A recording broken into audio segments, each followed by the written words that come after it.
इस मूवी के कहानी में हम लोग भूतम नाम के एक शैतान को देखेंगे जो कि काम वासना का देवता है। उसके गुस्से से बचने के लिए गांव वाले उसे हर साल एक कुंवारी लड़की भेंट में दिया करते थे ताकि भूतम उस लड़की के साथ घपाघप करे और गांव वालों को छोड़ दे। ये प्रथा इस गांव में कई सालों से चल रही थी। एक दिन इसी तरह इस गांव के मुखिया की बेटी जिसका नाम जोई था, भूतम के पास जाने के लिए उसकी बारी आती है। लेकिन जोई कोई आम लड़की नहीं थी क्योंकि उसके शरीर में एक परी की आत्मा थी। गांव वाले जोई को डोली में बिठाकर भूतम के गुफा तक लेकर जाते हैं। अब भूतम जोई को गुफा के अंदर लेकर जाता है और वो उसके कपड़ों को उतारना शुरू करता है। इसके बाद भूतम जोई के साथ क्या करता है ये हम लोग इस वीडियो में आगे देखेंगे। तो चलिए इस मूवी को शुरू करते हैं। इस मूवी के शुरुआत में हम लोग सियोन को देखते हैं जो कि एक खूबसूरत परी है जिसे देवताओं ने लोगों के काम वासना को दूर करने के लिए और शैतान कामदेव से उनकी रक्षा करने के लिए धरती पर भेजा है। लेकिन धरती पर आने के बाद सियोन भूतम नाम के एक देवता के प्यार में पड़ जाती है और लोगों का कामदेव से रक्षा करने के बजाय वो खुद ही कामदेव के साथ घपाघप करने में लग जाती है।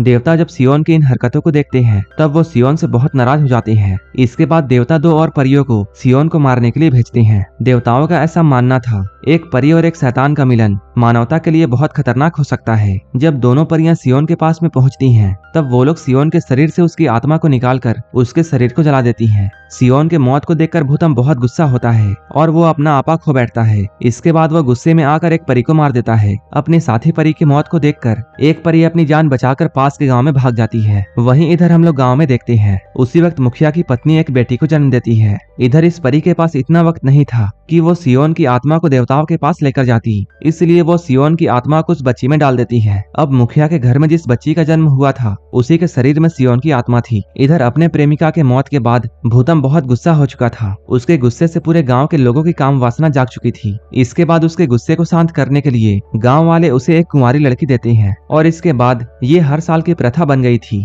भूतम गांव से दूर एक गुफा में रहता था और गांव वाले हर साल एक कुंवारी लड़की को डोली में बिठाकर उसके गुफा तक छोड़कर आते थे ताकि भूतम की हवस शांत रहे। जब इस कुंवारी लड़की की डोली भूतम के गुफा तक पहुंच जाती थी तब भूतम उस लड़की को गुफा के अंदर लेकर जाता था और उसके साथ भयंकर घपाघप करता था। गुफा के अंदर एक औरत भी रहती है जो कि एक चुड़ैल थी और वो अपने शक्तियों का इस्तेमाल करके भूतम के जख्मों को ठीक किया करती थी। इस चुड़ैल का नाम चैंग था और वो अपनी शक्तियों को बढ़ाने के लिए गांव वालों के साथ इंटीमेट हुआ करती थी। वो जैसे ही किसी गांव वाले के साथ इंटीमेट होती थी उसकी शक्तियां बहुत बढ़ जाती थी। अब काफी साल बीत चुका है। मुखिया के घर में जिस बच्ची का जन्म हुआ था वो अब जवान हो चुकी है। उसका नाम जोई था और हर कोई उसकी खूबसूरती का दीवाना था। एक दिन जब जोई अपने दोस्तों के साथ में होती है तभी अचानक भूतम उसके पास आ जाता है। भूतम को देखकर जोई उसे घूरने लगती है। क्योंकि जोई के शरीर में सियोन की आत्मा थी इसलिए वो भूतम की तरफ अट्रैक्ट होने लगती है। यहाँ से जाने के बाद जब जोई फिर से अपने दोस्तों के साथ में होती है तभी इनकी नजर एक नाव पर पड़ती है। इस नाव पर बहुत सारी मछलियां तड़प रही थी। तभी जोई नाव के पास में आकर उन मछलियों को पानी में छोड़ देती है। तभी अचानक पानी से एक जवान लड़का बाहर आता है। उस लड़के को अचानक यहाँ देखकर जोई बहुत डर जाती है और अपने दोस्तों के साथ यहाँ से भाग जाती है। इस लड़के का नाम सेन होता है।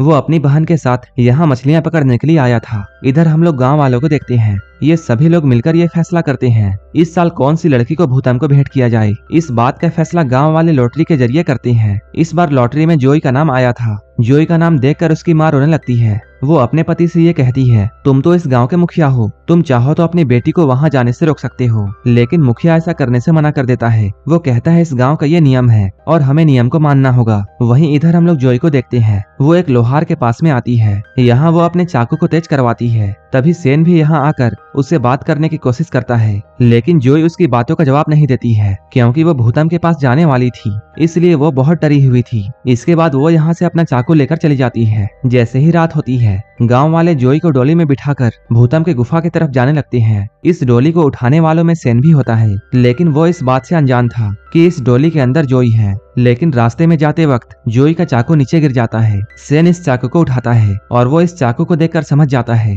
कि अंदर जोई है। जोई को अंदर देखकर सेन बहुत दुखी होता है क्योंकि वो अब जोई को बहुत पसंद करता था। अब ये लोग जोई को लेकर भूतम के गुफा तक पहुंच चुके हैं। ये लोग डोली को वहां रखकर जल्दी से यहाँ से भाग जाते हैं। वहां से लौटने के बाद सेन जोई के बारे में ही सोच रहा था। वहीं इधर हम लोग भूतम को देखते हैं। वो काफी गुस्से में होता है लेकिन जोई को देखते ही उसका गुस्सा शांत हो जाता है क्योंकि उसे जोई में सियोन दिखाई दे रही थी। भूतम को देखकर जोई भी अपना चाकू नीचे फेंक देती है। अब जोई भूतम के बहुत पास है। भूतम जब जोई को गुफा के अंदर ले जाने लगता है तभी सेन यहाँ पहुंचकर उस पर हमला कर देता है और वो जोई को अपने साथ गाँव में वापस ले आता है। सेन की बहादुरी को देखकर गाँव वाले उसकी बहुत तारीफ करते हैं और ये सभी लोग जश्न मनाने में लग जाते हैं। जोई भी सेन की बहादुरी को देखकर उसकी तरफ आकर्षित हो जाती है। इधर हम लोग गुफा में भूतम को देखते हैं, जिसका इलाज चैंग कर रही होती है, क्योंकि सेन ने भूतम पर हमला किया था, जिसकी वजह से वो बहुत जख्मी था। भूतम यहाँ चैंग से ये कहता है, आज की लड़की मुझे सियोन की तरह लगी थी। इस पर चैंग उसे समझाते हुए ये कहती है, सियोन तो बहुत पहले जलकर मर गई थी।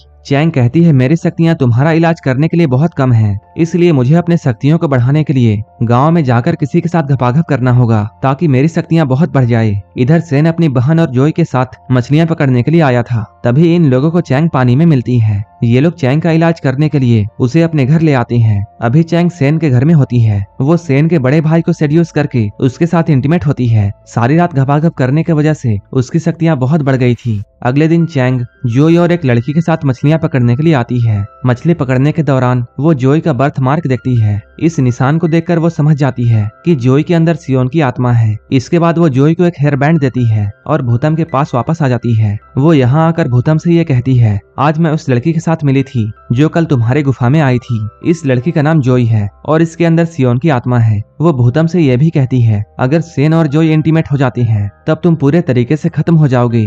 भूतम को यह सुनकर बहुत गुस्सा आता है और वो उसी रात गांव में हमला कर देता है। भूतम के गुस्से की वजह से पूरे गांव में काम वासना जाग जाती है। वहीं इधर हम लोग सेन को देखते हैं, जो कि अपनी बहन और जोई को लेकर गांव से दूर कहीं जा रहा था। वो उन दोनों को लेकर एक साधु के पास में पहुंच जाता है। जोई को देखकर साधु उससे कहता है, तुम भूतम को मार सकती हो, लेकिन इसके लिए तुम्हें और ताकतवर बनना होगा, और भी ताकतवर बनने के लिए तुम्हें किसी कुंवारे लड़के के साथ संबंध बनाने होंगे। ये सुनने के बाद जोई और सेन एक कोने में जाते हैं और ये लोग यहाँ पर भयंकर घपाघप करते हैं। इधर सेन की बहन वहीं पर खड़ी होती है, जो कि अपने बालों को ठीक कर रही थी। तभी साधु की नजर उसके हेयर बैंड पर पड़ती है। ये देखकर साधु उससे कहता है, ये तो भूतम का जादुई हेयर बैंड है और इसके जरिए उसे ये पता है कि तुम लोग अभी कहाँ हो। साधु अभी ये सब कह ही रहा होता है, तभी भूतम यहाँ पर पहुँच जाता है और वो यहाँ सेन को पकड़कर अपनी गुफा में ले आता है। उसे यहाँ लाकर वो बर्फ में कैद करता है। जोई और सेन की बहन भी यहाँ पीछे पीछे पहुँच जाते हैं। सेन की बहन, जिसका नाम मीना था, वो भूतम के पास में जाती है और वो अपने शरीर के जलवे दिखाकर भूतम को अट्रैक्ट करने की कोशिश करती है। इधर हम लोग जोई को देखते हैं, जो कि अपने शरीर के गर्मी से